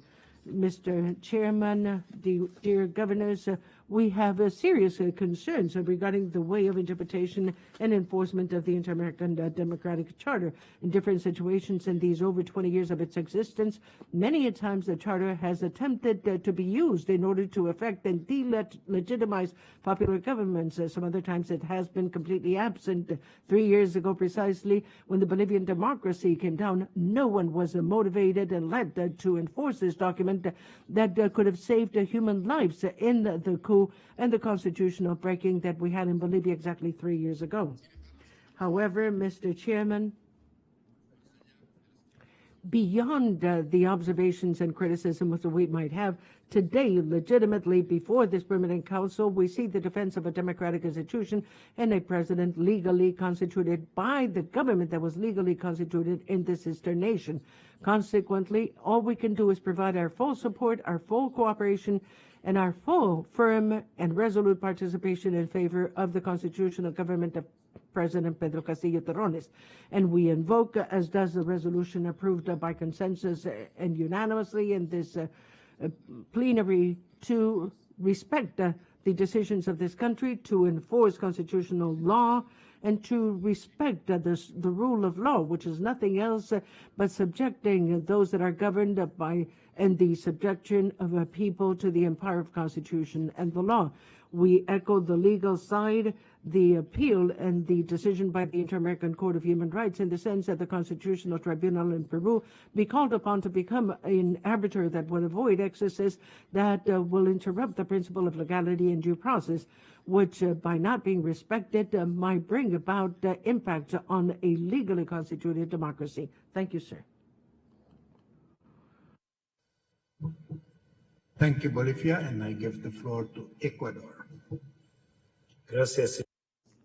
Thank you, sir. And I join other delegations in congratulating you for your position and to repeat the full willingness and readiness of my delegation to cooperate with you in this important body. Just like other speakers, I'd like to express my gratitude for the presentations by the Secretary General of the OAS, Commissioner Ralón, and the Foreign Minister of Peru, describing the situation for which we've been convened this afternoon.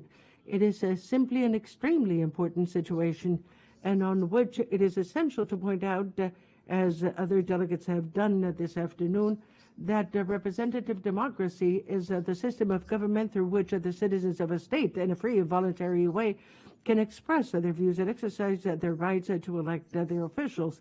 And this system is framed within a whole set of principles, aspirations, values that constitute the basis of a democratic rule of law that is based on the separation and independence of powers, and an action that, amongst others, are enshrined in the Inter-American Democratic Charter.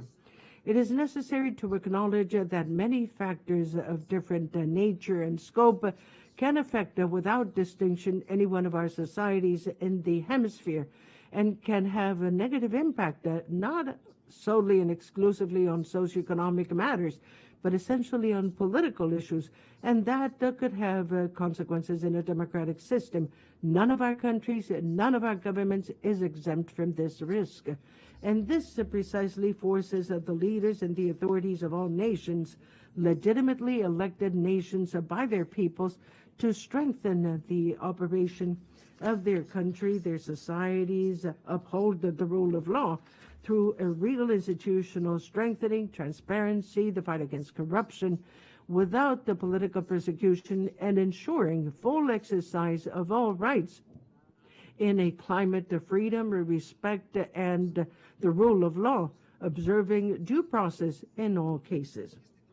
And it is within this context that it is obvious that the Inter-American Democratic Charter that has existed for over 2 decades, ever since it was adopted precisely in the city of Lima, Peru in 2011, is the main and most important hemispheric instrument in order to promote and protect representative democracy through the enforcement of solidarity mechanisms within the respect for the principle of non-intervention, which has been reiterated here this afternoon.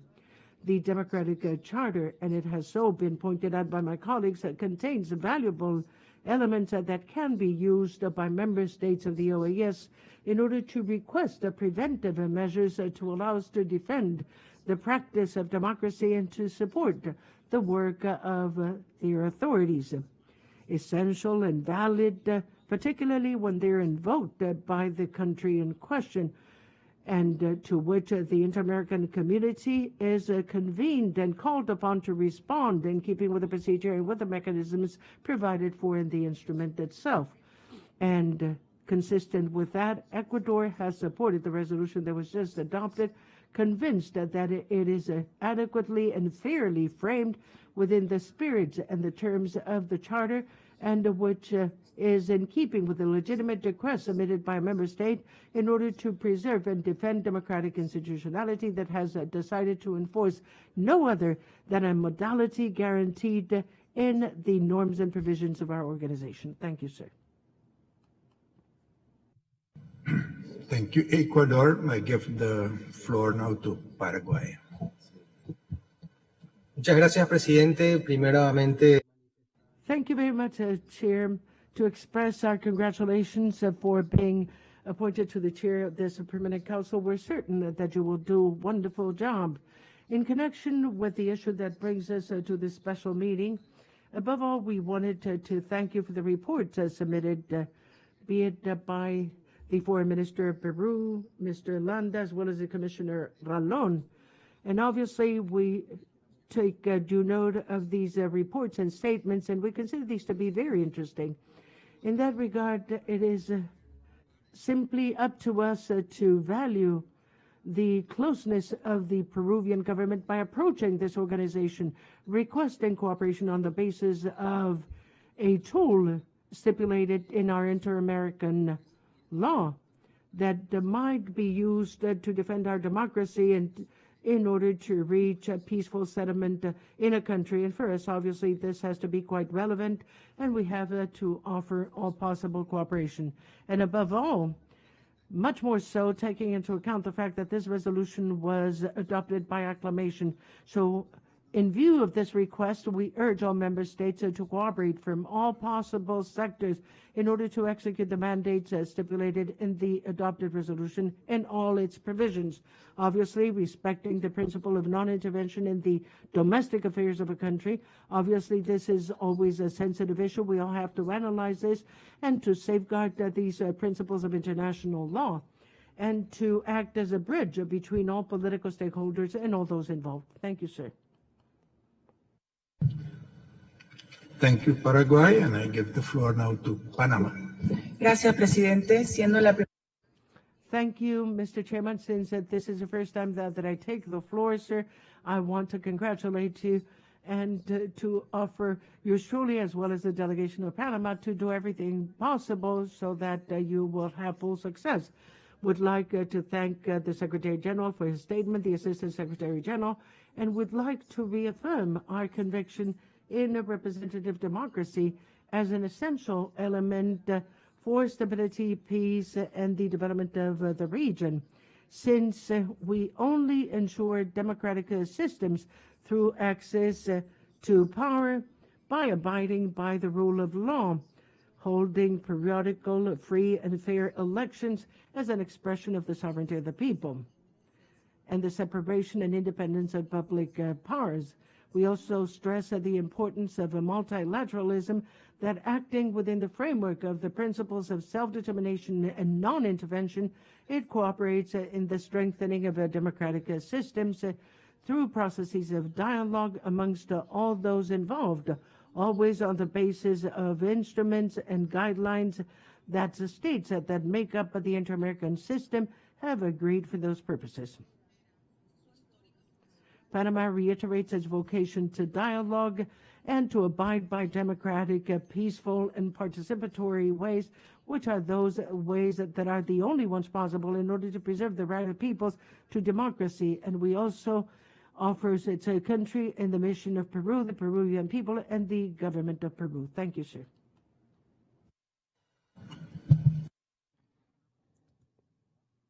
Bye. Thank you, Chair.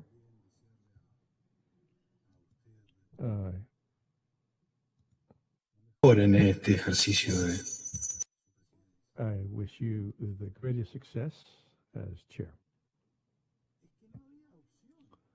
There was no option, and what the Permanent Council has just done is sensible.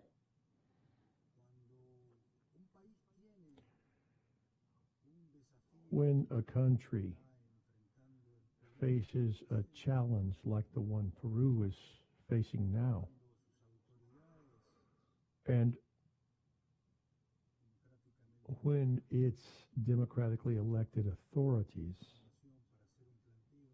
legitimately, according to the Democratic Charter, when those ideas are followed, and when they, basing on international law, call for an action, there is only one path to take, and that is the path we are taking. It's good for Peru? Is it good for Peru? We hope so. Is it good for the organization? It's good for democracy. And what we have here is we all have deep democratic convictions, some from one angle, others from another. But I want to believe that when the water rises to a point where it could take our oxygen from us, we become aware that action is necessary. What the Commissioner Ralón has reported to us is very impactful. Very impactful, in fact, and it also is a part of the engineering of Peru's internal institutionalism, and not disregarding the observation that was made as a footnote by the representative of Paraguay. It is objective information that makes it clear the situation in Peru is complex. And what is fitting to do in these types of circumstances is to engage everything we can and seek dialogue. If an elected authority such as President Castillo and the Foreign Minister Landa, if they are requesting assistance to support dialogue, and I repeat, institutional dialogue. Dialogue implies parties, all parties, absolutely all parties. That is very officious. That is a path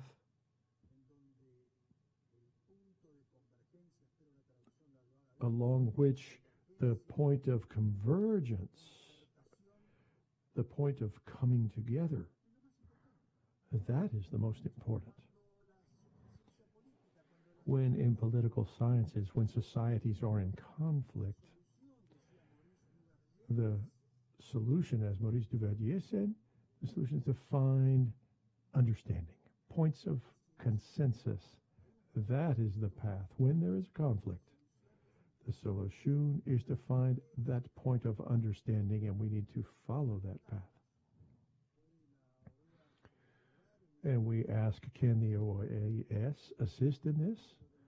Well, if that assistance is being requested, they should. And democracy is not a formal subject. It's a substantive subject. Democracy is the exercise, it's the free exercise of citizens in a territory with respect for the rule of law. That is what we all want. All of us in this body, in this organization, that is what we want for Peru. So we have no other path. That's why we see this unanimity. That's why the reading of that resolution needs to be, our response to that reading needs to be communicate that we are helping, we are joining, we are seeking some measure with the instruments we have at our reach, not maybe not all of the instruments that are as powerful as you might like, but we, as democratic people, our way of being, we do not take violent actions. Democratic people take the pathway of dialogue, never imposition, never arbitrary actions, never actions that challenge these sacred values. And that it is a narrow path we walk, but it's the pathway we have. And we need that is the pathway we have, and that's what we need to understand, and that is where we need to walk. We need to take that pathway in the best way possible and in collaboration. Yes, it is a delicate time, but that's what we're here for, correct? To work through delicate times. Thank you, Chair.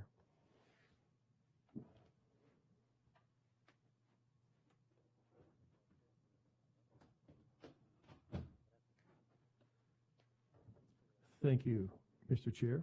I would like to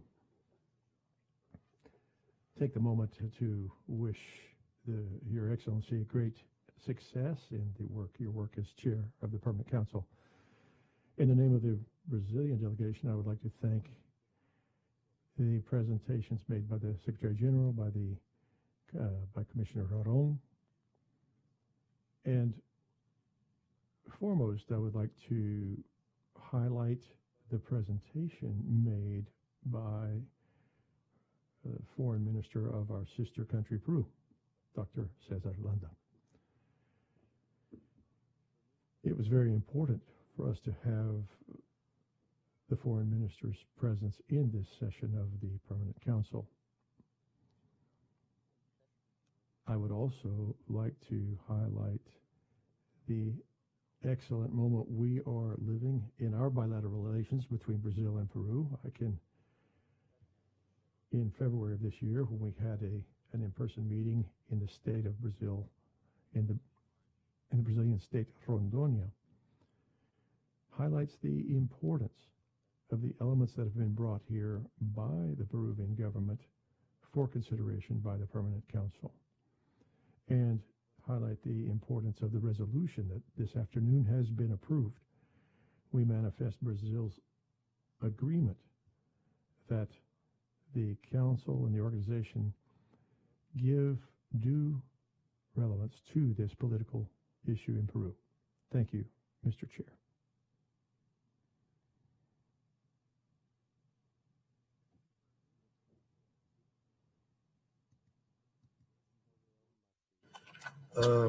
And that means we have concluded the order of business for this special meeting. The Minister of Foreign Affairs of Peru is still with us, and he wants to speak, and we'll give him the floor. Minister Landas, you have the floor, sir.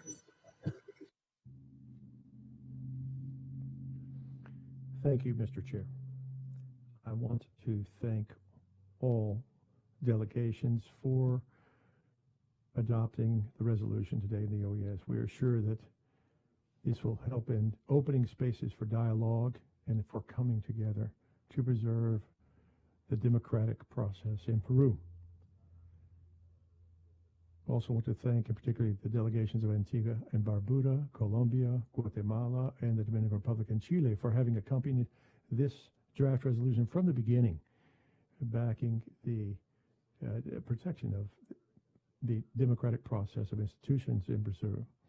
This shows once again your advocacy, defending democracy and institutionalism in Peru, and without breaking this resolution that is shared by all of us who are present, and that is what sustains this organization.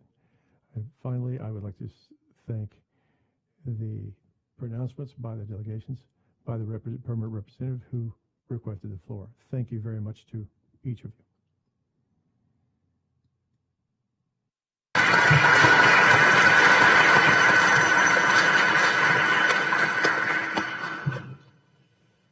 Thank you, Minister Landas.